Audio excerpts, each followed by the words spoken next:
he started waving his hand in circular motion. And, I'm sitting down there, and although there are tall people, but I'm looking to the side to see what is going on, because it's my first time, I don't know anything what is going to happen. And I see something growing out of the palm, and there's a ring at the end of this, which had actually come out of the palm very slowly, like the atoms are depositing and is growing. I saw that. Before that, my husband Jit had an interview, and Swami had asked us to move to India. Wow. That we did. Right then and there you did it. In 92? In 92. Well, that's a lot of faith. That's a mountain-sized amount of faith. I think we were very fortunate that he was guiding us and telling us to do something. So it wasn't a matter of, choice. We were happy that we didn't have a choice. But then, talking about doubts, which you mentioned earlier on, doubts can arise in the mind. And this is exactly what happened to me. I have my doubts a few minutes ago. He calls you for an interview straight away and clears your doubt in a flash. I think what you have to offer is just perfect for so many people. Jit and Haim Aggarwal, thank you so much. This is a treat that Souljourns has been waiting for a long time, because it's been way too many years since we visited you last, because people always want to know how long-time devotees first even heard Baba's name or saw his form and then came to his side. So do you want to describe that for us? I'm not a seasoned devotee, Ted. I've seen people here who have been with Swami for more than half a century. We first heard about Baba in 1990, and he just came into our life just like that at that moment. It was perhaps a chance, is there any such thing as chances. After a break of about 9 years, we happened to call one of Jit's friends in England, and we had lost in touch completely for a long time. And he insisted that we visit him. We visited him, and the whole weekend he only talked about Baba. And we didn't know anything about Baba. I think Jit felt differently, but at the end of that weekend, I knew that whatever he has said is true, and I was so excited that here is a chance of seeing God walking on 2 feet on earth. Before Swami came into your life, how did you know to give such credibility to what you were hearing in such a short period of time? I can't take any credit for that. I think it's only Swami. Because, as a child, I used to think it was so nice for those people who were there when Krishna was there. And I knew it would never be in my lifetime that Krishna would ever come again. So when I hear this was the first time, then I think it is Swami only who told me it's true. Did you grow up necessarily a religious or spiritual person? Did you do pujas? Were you very much involved with activities? As a child, yes. My mother was very religious.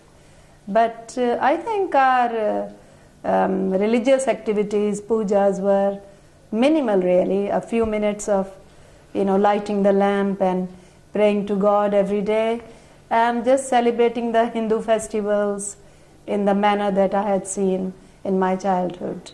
But nothing more than that. And even though you don't call yourself a seasoned devotee, and I think other people might argue with that term a little bit with you, how has Swami injected himself into your life to the point where he's changed your life? Would you say your life has changed or transformed in any way? Very much so. Very much so. He brought us from where we were living in England at that time with a very materialistic kind of life. And he brought us to Prashanti within a matter of a few years. And you've been living in the same flat for many years now. In this flat, yes. I remember coming here, it must be at least 11, 12 years ago. Yes, he gave it to us in 93, and since 97 we have been living here. So, how are you a different person today, the material things aside, than before Swami came into your life?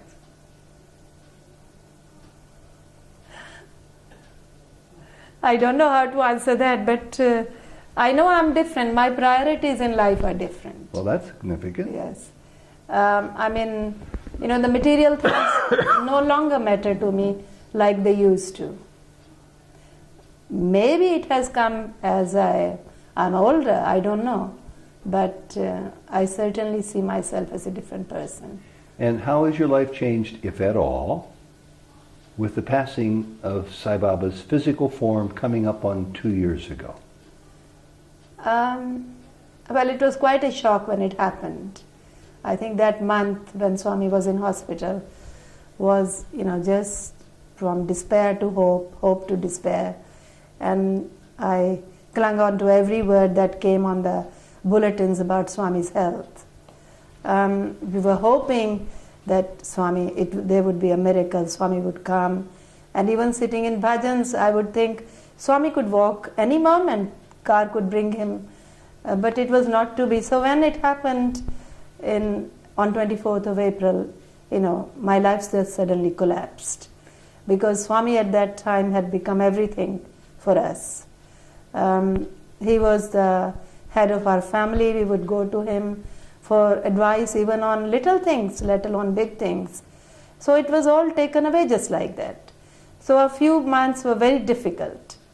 But then we knew that Swami hasn't really left us, because in very small things he would show his presence, his guidance, his support. And then I knew that we have to build on what he gave us. And he gave a lot to us. In the 17, 18 years that we knew him, he gave a lot to us. So we knew at one time he had said, think with your conscience, when we asked him directions for something. So I knew this is what he wants us to do now, not rely physically on his advice, on his guidance, but think with our conscience. And now I feel that he hasn't really left us, which I still miss the physical form very much, but I know he hasn't left us, he's there. He's continuously guiding us, not in big things, because nothing big has happened, but in little everyday things, why I suddenly change my mind from one thing to the other. And then later on I think, well, that was Swami guiding me to go this way and not that way. Jit taught at Oxford, you lived in England. Why not go back? Might be a question many devotees from America might ask, for example. But why go back? But you don't have access to Swami's physical form. But he's here, he gave us something which is very worthwhile to do.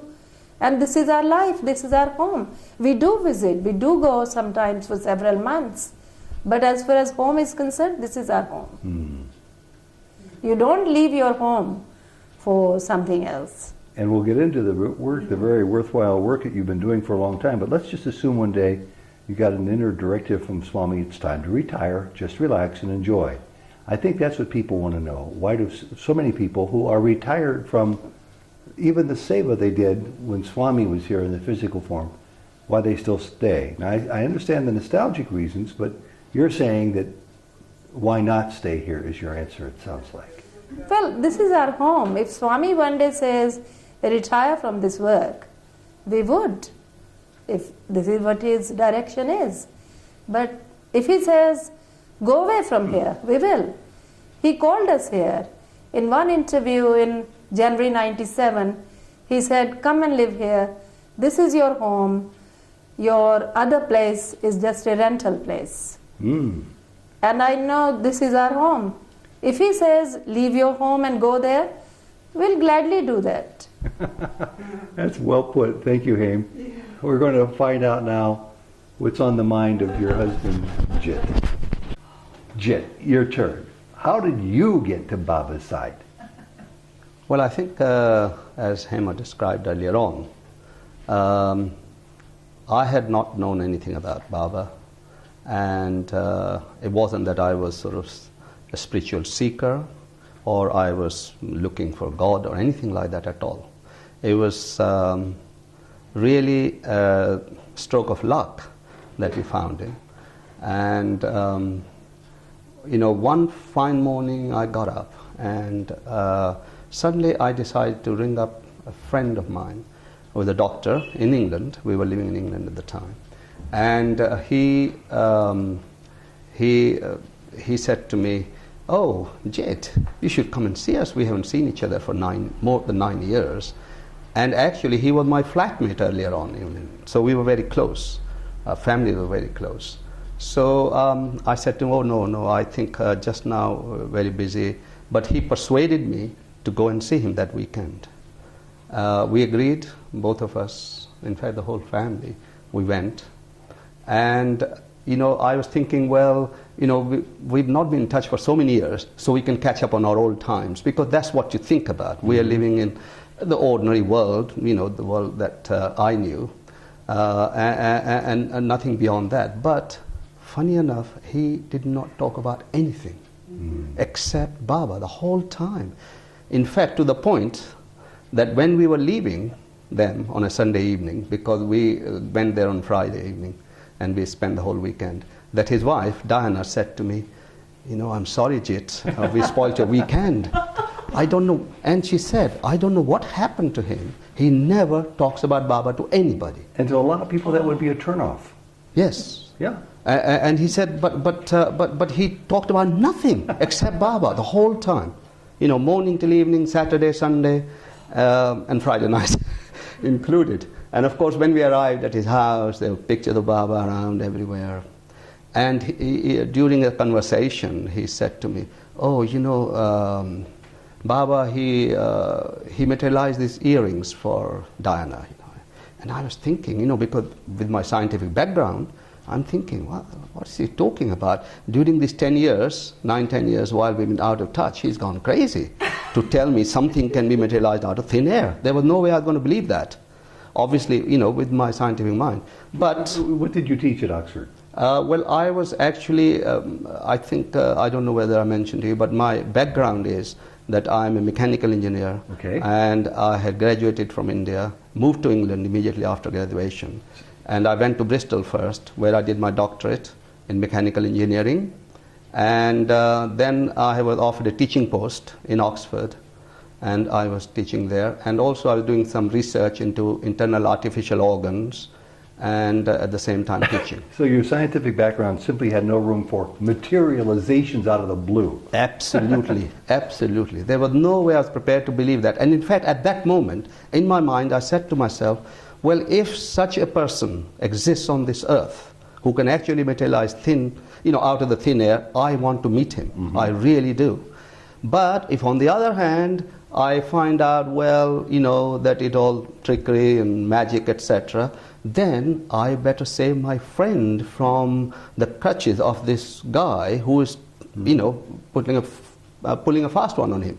Because I had noticed at the time that on his desk there was a check for £6,000. I still remember that, which had written out to Baba, and I thought, my God, we are talking about 1990. Yeah. And I thought, wow, that's a lot of money, and he's giving that to Baba. Obviously, Baba is, has got some kind of magic on him. So I obviously, I decided I must really go and find out. And we should put out that Baba never asks for money, but people sometimes find their heart pulled to donate money. That is very true. Since then I've learned, but I did not know at that time, because I had heard about many other gurus. And in fact, there have been gurus who have come to England, and I went to one of them. He used to be called Guru Maharaj Ji, one of those first one I did.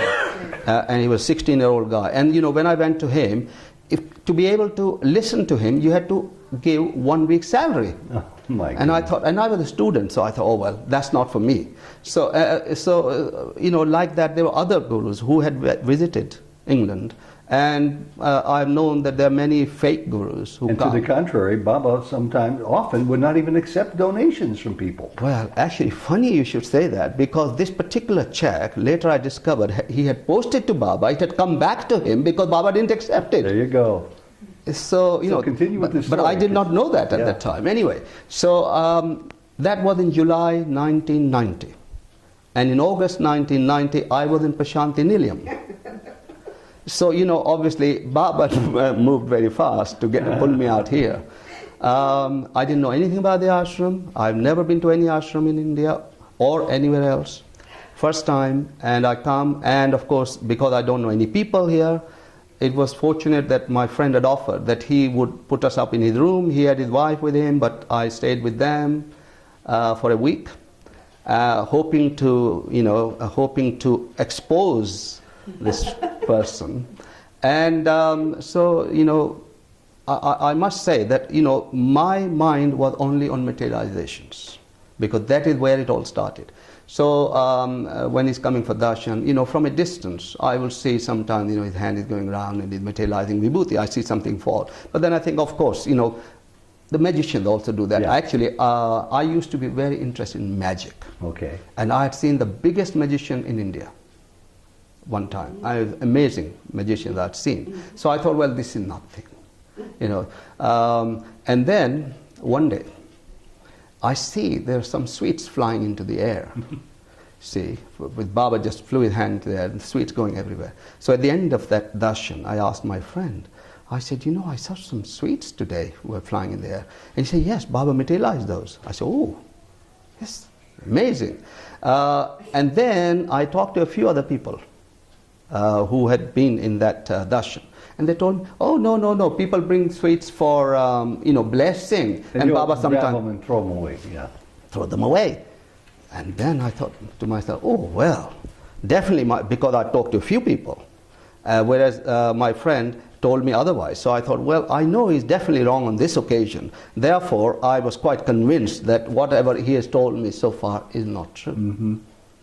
Anyway, I didn't witness any other kind of materialization. So in a way, I was a little disappointed because I couldn't be sure about vibhutis from a distance, and anyway, anybody can do that, I felt.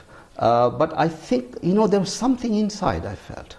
Something, a feeling of peace and the serene atmosphere. I thought, well, there's something about this place. I like to be here, but I'm not able to find what I came for, Anyway, I was here for a week, went back home, and I think by the time I went back home, I felt I want to go back to this place. And the same year, in December, myself, my wife, the 3 children, and my father, all 6 of us, we arrived in Prashanti. Now, you see, when we came, we are of course staying in a shed, because that's the only place you get. Back then it must have been a handful of rupees a night for people. That's true, but I think, that it was, I think, something like 5 rupees or something. Very cheap, of course, living there. But that wasn't the issue with us, so fortunately. But I think what had happened is that when I had gone back to England, I was talking to some of the friends of mine there. And there was one friend of ours. He was he was sort of very interested in Baba, and he told us quite a lot, gave us some books, and also showed us videos and things like that. So we were getting into it, but not really. I was not able to prove to myself that he can materialize things out of thin air, and that was the crux for me. That was the main point. Anyhow, we came here. And we were here for about 4 or 5 days. Can't remember exactly, but 4 or 5 days. And you see, we were hoping, because when I talked to my friends back in Oxford, one of the friends said to me that I would like to start a Baba center. Mm-hmm. And because he had given me books and shown me videos, I had got interested in that idea. But he wanted to start a center, but he said that I will only start the center if Baba gives his blessings. Well, I didn't understand what he meant by blessing, but that's what he said. So we were here for 5 days, and at the end of that, of course, I didn't witness any special thing. Baba never called us, which is what you don't expect anyway. But when the last darshan finished, we were going back to our flat. So I used to meet the ladies will come out of the other side, and we are coming from the other side, and we are sort of meeting and then walking back. So we are walking past the accommodation office and that direction. Suddenly, I was a little ahead. My family were a little bit behind me because I was walking a little faster. Suddenly I see one red car, and it went past me. It not exactly past me, but it was slowing down and sort of walking, the car was on the right side of me. So I suddenly happened to see the window the window was wound down, and I suddenly see this is Baba sitting in that car, but there's not a soul inside. I'm the only one. And so I looked at the window, and Swami had a big smile on his face, and he raised his hand, which was supposed to be a blessing hand, but I didn't know that. I thought, oh, and rather than bow down to Swami, all I could manage was a bye, so I went like that, the usual style you would do in the West, because I didn't realize he was blessing me. And then his face, big smile, and the car sped away. And then everybody was running behind the car, of course, realizing, oh, there's Baba sitting in this car. It's a tiny little red car. So at that point, I didn't understand what it was, because I just thought, oh, well, I saw Baba, so what, And that was the end of our trip. When I went back to Oxford, this friend of mine was very keen on starting a center. When I told him what had happened, he said, well, you don't understand. That is the blessing for the center. That's what we were seeking. That's what we were praying for. Well, okay. So, in fact, they decided that they will start a center in Oxford, Baba Center, on the 1st of April, 1991. He didn't have a place. So I offered, because we had quite a big house, so I offered a place. I said, okay, you start the center from our house. And then we started study circle and the bhajans, etc. So I think this is, you get into things. We started reading books and started finding out more about Baba, and started feeling, well, we want to go back to Prashanti Nilayam again, and so on, Yeah. So what I want to do, I think, is follow up with Haim on this, because I have a question that's a burning question about the difference between Easterners and Westerners when it comes to being Sai Baba devotees. So, Haim, here this group is starting to meet on a regular basis, I suspect weekly or so in your house. Yes, weekly. You have these people coming in who are strangers to you. How did you go with that? Did you already had Baba pretty much figured out in your mind and in your heart, and all these people are coming into your house now? No, I think that was very nice actually for all of us, for us too and our 3 children. Because when you see something good, you feel something is good, you want to share it with the whole world. Yeah. So our house was open to everybody who wanted to know about Baba or come and talk about Baba. So I think it was a great blessing for us. This is how we looked upon it. I have a 2-part question. Many times in Sai groups all over the world, depending on where you are, depending on who's involved with it, there's a heavy proportion of it given over to bhajans, devotional singing. Mm-hmm. Did you both come from a traditional Hindu background where that was a major part of your practice? I think we are from traditional Hindu background, but we also wanted to know more intellectually about Baba and spiritual matters. So what we had was, the 1 week was study circle. We used to meet every Monday. Every other week it was bhajans. So we had a good mix of both. Yeah. In my experience, the groups that we started, we started one in our own home, and other groups, there seemed to be a real divide, whereas the Indian Americans preferred the devotional singing, and Baba always said that's a path to God. That's a very, very powerful path to God. Another was to repeat the name of the Lord, path to God. But another was study circles, which Baba invented in a way that really made sense and really helped to answer those burning questions people had in their mind. The majority of groups I was in were almost entirely study circles, which I enjoyed. I really enjoyed that. Not coming from an Eastern background, I didn't know much about bhajans to begin with. Lots of people dive right in and they're fine with it. And I just wanted to know how you handled that, and you just described it pretty well. Well, our group was actually half and half. 50% Indian, people of Indian origin, and 50% Westerners. So I think we were a good mix, and all the Westerners who were there, they liked singing as well. Yeah. And they were actually the best singers, the better singers. We learned from them the bhajans rather than us teaching them, really. And so I think we really enjoyed both. Mm-hmm. And then, when did you first get up an idea, if you did at all, that maybe it would be nice to go to see Sai Baba in Prashanti with other devotees from your group? Did you ever grow as a group with other people? No, we didn't. Okay. I think it happened too soon that Swami called us to India. So then, though we went back to Oxford for a few months every year, but it wasn't a matter of us coming as a group. And describe for us the first time you had an encounter with Baba. where he stopped and looked at you and asked you some questions, and maybe he said, after he nodded his head, go, which means go in for an interview. Just some of the early memories of your first yes. connections with him. I mean, he gave me a few dreams before I actually saw Baba in an interview, and that was in August 92.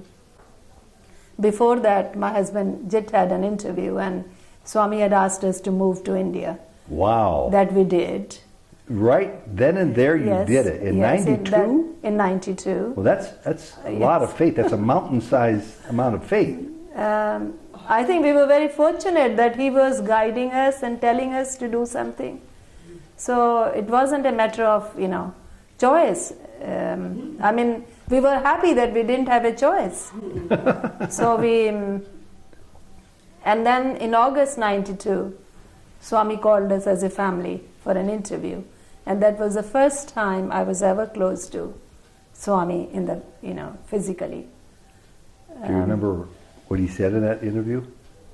Well, I mean, he told me I'm basically of very worrying nature, worry about the children, and so he said, you have no worries, I will look after your children, and that was quite a big relief. And then at the end of the interview, when I asked Swami for Pad Namaskar, he said, yes, do, but I've given you Pad Namaskar twice before. And Jit immediately thought, it's the first time she's here. How has he given her Namaskar twice? But I knew what he meant, because in the dreams, I had two vivid dreams before, where Swami gave me Namaskar. So he immediately validated. Yeah, he validated. That must have changed. You didn't have to be changed. It must have taken your faith even deeper. Yes, I think it's always the little things Swami did for us, and how he showed what our innermost thoughts were, or if we needed something without saying, he would tell or give. That actually built my faith. And one final further. question before we go back to Jit, and this is about Jit. I remember sitting in this room years ago where he talked about his initial skepticisms and doubts, even after he met Swami. How did you deal with your own husband's skepticisms at that time about the man you've come to know as the Baba we all love? Well, I don't think I ever thought that these doubts are permanent. I knew Swami is taking care and they will go, and this is part of our growing. It's not that I never had any doubts, not the kind of doubts he had, but mind is always wavering. Sure. The very first time we came, in end of 90, then our first trip to Prashanti, I know I had written a letter to Swami that my mind is ever wavering. And then we had bought 4 books from the ashram shop, and one of them, on the back cover, there was an answer to my letter, exactly in the same words that I had written to him. And then after a few days, I thought I'll read that again. And I only had 4 books, and those words were not there. Nothing was there. So I didn't understand at first. Then much later, I knew that that was just what I saw at that time, because I needed to. Wow. So I think Swami, I knew, Swami's taking care, so it never upset me. Great. Hold on now. We're going to come back over to Jit. Jody wants me to ask you, because it's a great question, when did you shift your focus from materializations to acceptance or even belief of Baba? Because he had you come to live here so early on, while there must have been still some doubts in your mind. Well, I think it is probably not exactly like that. Okay. What happens is that, perhaps I'll tell you a little bit about my first interview I had with Baba. Yeah. And that was in November 91. We had already started center in April 91. And in November, I had an invitation from some Sai officials in London. They wanted us to come to Baba's birthday. In November. And yes, and that was a big day, because there was the opening of the super specialty hospital, and the Prime Minister of India was coming, was inaugurating. And so when they invited us, they actually came to our house, and I said no, politely, because I really don't like crowds, and I had been told that this birthday will be very, very crowded. So I said no. And then when they went away, Hema said to me, well, you know, I think you should go. I mean, it's a great opportunity, because of course she believes in Baba, therefore she can take that view. Mm-hmm. And so she convinced me that I should go. So I rang them back. I said, is that offer still open? Can I have an invitation for the super specialty, opening, etc.? Which they did. So I got an invitation. I came here, and that was good. And then on 27th of November, after the birthday, one morning Swami said to me in darshan, where were you? And he said, go. So I go inside. I'm alone. And as soon as I went in, of course, the first thing I decided to do was take Pad Namaskar. And as I was taking the Pad Namaskar, there was that absolutely feeling, overwhelming feeling of bliss that overcame me. Very powerful. I was transported to heavens, I could say. It was like that. And, I have to admit that I never had that feeling again. Well, that was the okay. only time. Well, maybe once is enough. Perhaps. But it wasn't, as I might tell you later on, because of the doubts. So anyway, I had that, and he just said to me, study to be steady. Study to be steady. Be ready at 4. And that was the end of the interview, and I was out. And of course, there used to be a darshan in the afternoon, which were at 4 o'clock. So of course, I'm thinking, well, maybe he meant he'll call me again. Mm-hmm. Well, he did. Oh. But I was the last one to be called. There were about 30 other people in front of me. So, I go into the interview room. All the people are sitting inside. And it's hardly, you could even hardly open the door, one of the doors. So I managed to open the door because I was the last person to enter, close the door behind me, sat there. And, I'm quite small, so I'm sitting right at the back, and there's some Westerners in the front, So I thought, oh, well, Baba can't even see me, never mind. So he sat in the chair. The first thing he said, Aggarwal, what do you want? I was absolutely, stunned. So first of all, he called my name. Secondly, I didn't know what to say. I hadn't prepared myself, what do I want? Why am I here? To be honest, I hadn't reflected on those thoughts. So suddenly, nothing came out of my mouth. And I said, Swami, spiritual growth. And then came the crux. He said, what do you mean by spiritual growth? And I looked at Swami because, to be honest, you say I want spiritual growth, and I don't know what is spiritual growth. I couldn't answer at all. Nothing. I just sort of just kept looking at him. Then of course he knew that I won't be able to answer this question, although I'm asking this. So and then he gave us a little sermon about spiritual growth, and he told me everything is nothing, nothing is everything, and many other things. And at the end of that, he started waving his hand in circular motion. And, I'm sitting down there, and although there are tall people, but I'm looking to the side to see what is going on, because it's my first time, I don't know anything what is going to happen. And I see something growing out of the palm. And there's a ring at the end of this, which had actually come out of the palm very slowly, like the atoms are depositing and is growing. I saw that. So you're watching it grow out of his palm. Actually, I watched it grow, and I was just wondering, the scientific mind, why is it not falling? It's not falling. So I think it must be coming out of his hand. Now that's something amazing that's slowly coming out of that. And then suddenly he turned his hand upside, sort of straight, with the palm up, and there's a ring. And then, obviously a lot of the people in the room is thinking, oh, well, who's going to get this one? I don't know. I mean, that's the kind of you see their expression on the face. And I have no idea, of course. So I just kept sitting. I wasn't even looking. And Baba said, come, Aggarwal, come.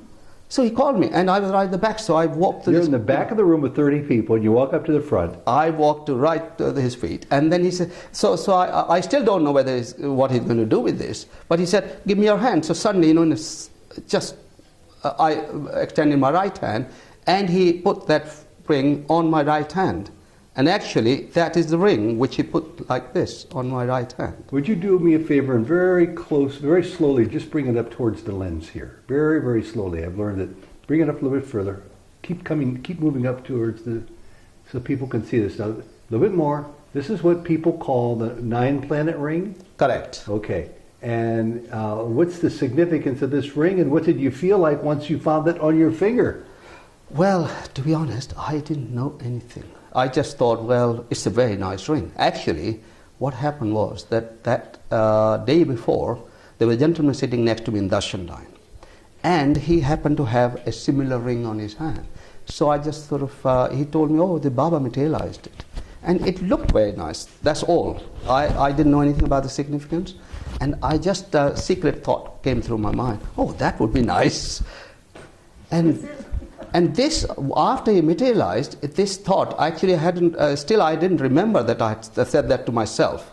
But later on, when I came out of the interview, oh my God, Baba knew that I had this secret desire to have that ring on my finger. He also knew your name. How did he know your name? Well, I thought that my friend must have told him, to be honest. But there's probably 80,000 people there, and that would have been pretty No, my unlikely. friend who had brought me here, the doctor, the doctor friend, I thought he must have gone and told him, so that he'll convince me that, oh, he knows my name. That's really what I was thinking, to be honest. Until you later found out, maybe years later, that few people that is on the not service it. have normal access to Sai Baba. It's absolutely not possible.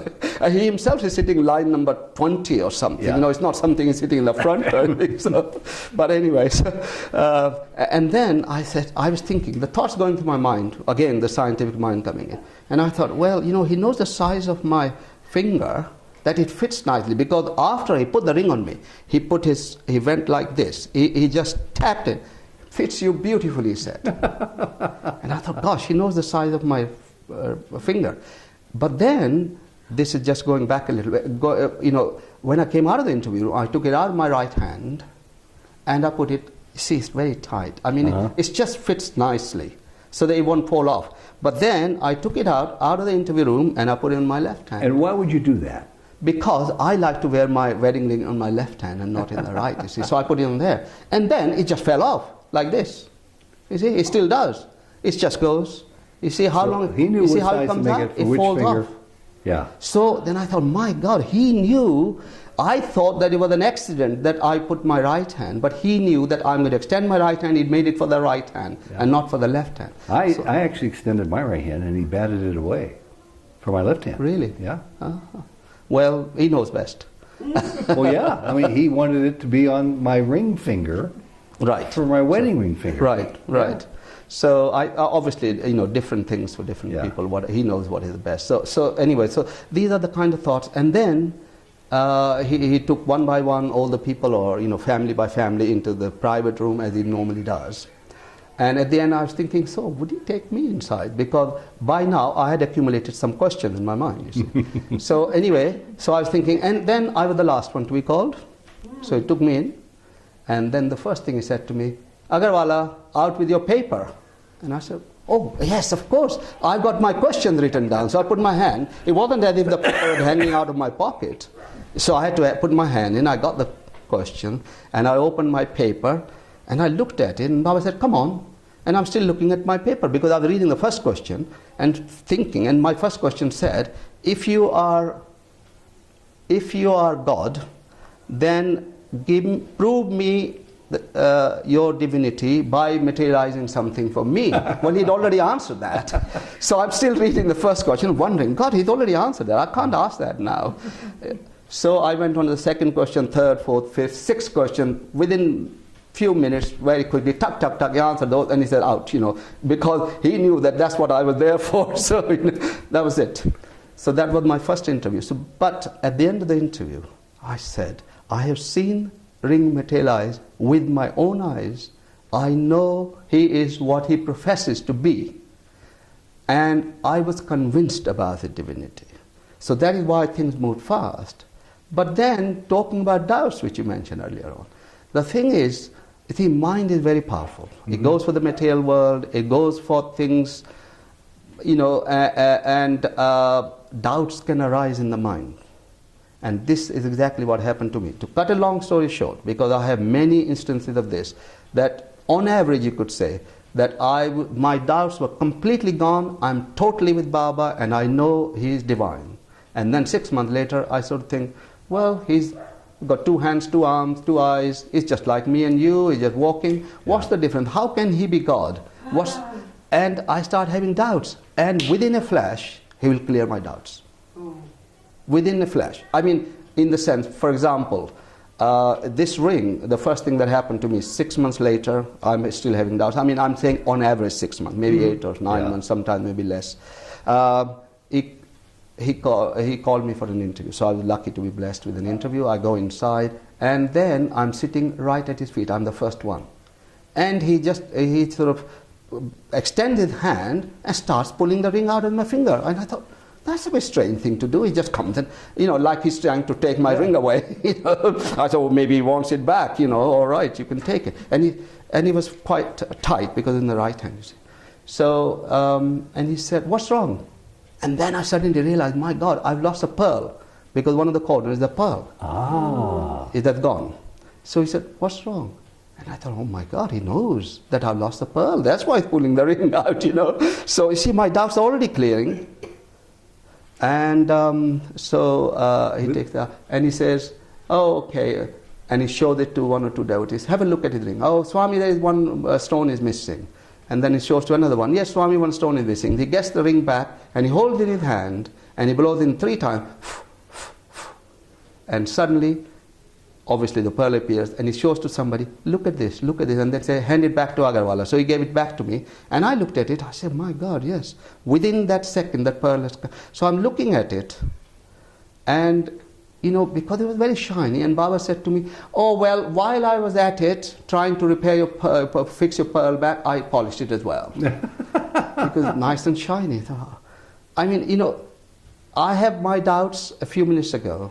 He calls you for an interview straight away and clears your doubt in a flash. Well, the reporter in me, and for a long, long time, the doubting Thomas in me, always wanted people who had stories like that to sort of reenact it. Did you literally mean that he would just put it in front of people, holding it between his fingers, and blow on it, just like you suggested? Absolutely, because remember that I had doubts before he called me for the interview.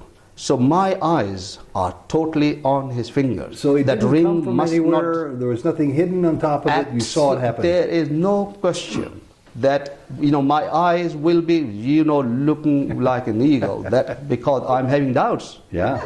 And therefore there is no way that a ring had gone anywhere or anything had happened to it. It was exactly in that. It's come from that devotee who handed it back to him. He's holding between his thumb and the finger and he blowing and immediately handing over. And people saw all of a sudden that stone appear. Absolutely. Shiny Absolutely, stone. yes. One time I had doubts and he knew it, and there's 15 of us from Cleveland walking in, and as everybody's sitting down, he walks up to me and right out of his mouth is a question right directly to my face. How is wife's left eye? Well, there was no way on earth anybody in our group, let alone anybody in Prajanti, let alone anybody would have told Baba that she had a surgery on her left eye 6 months before we came there. There we go. I almost said, Baba, who told you this?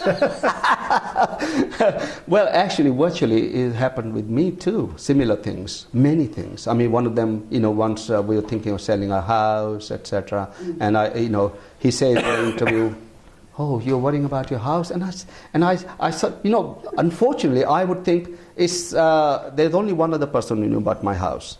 And that was somebody who was very close to Baba,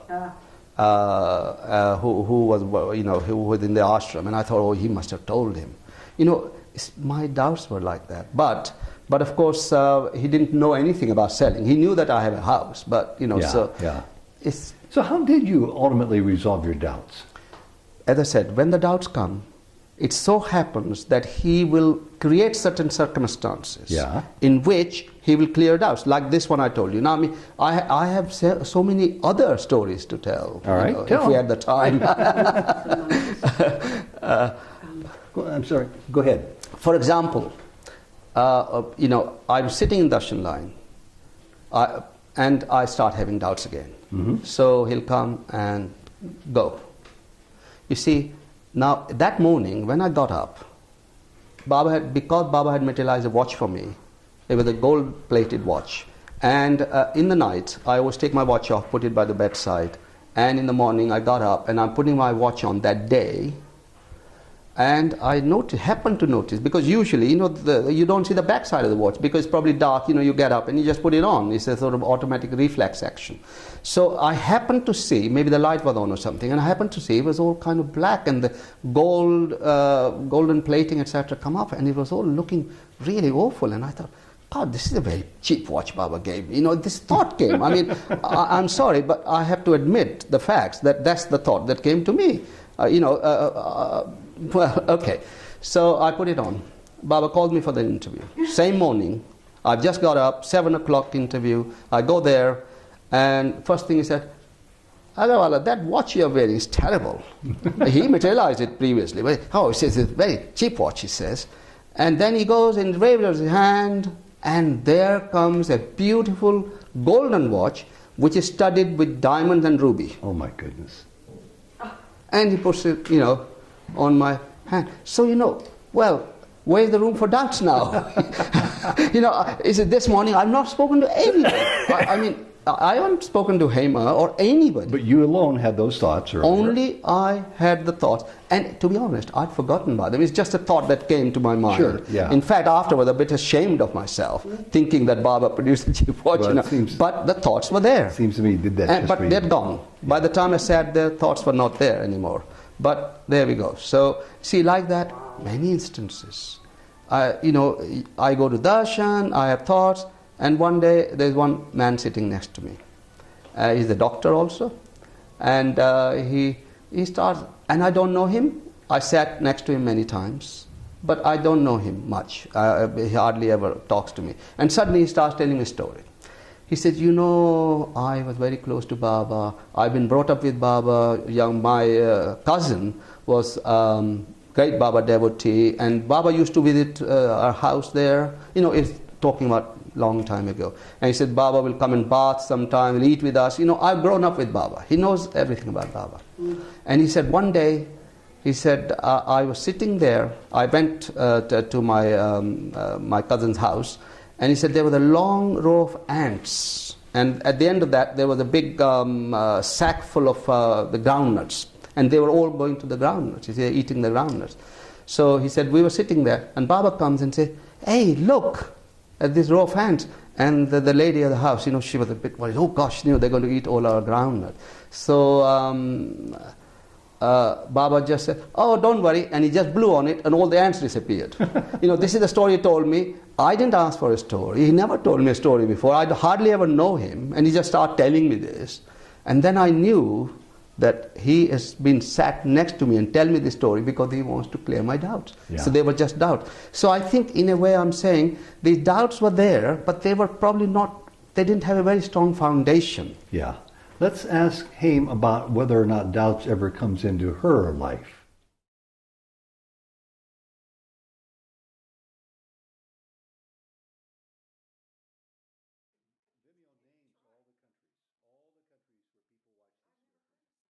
Absolutely fantastic. I think, to be honest, we've said often that my goodness. Jody, we are grateful to Vibrionics. I think one day, but no ideas. Yes, right, yeah. So.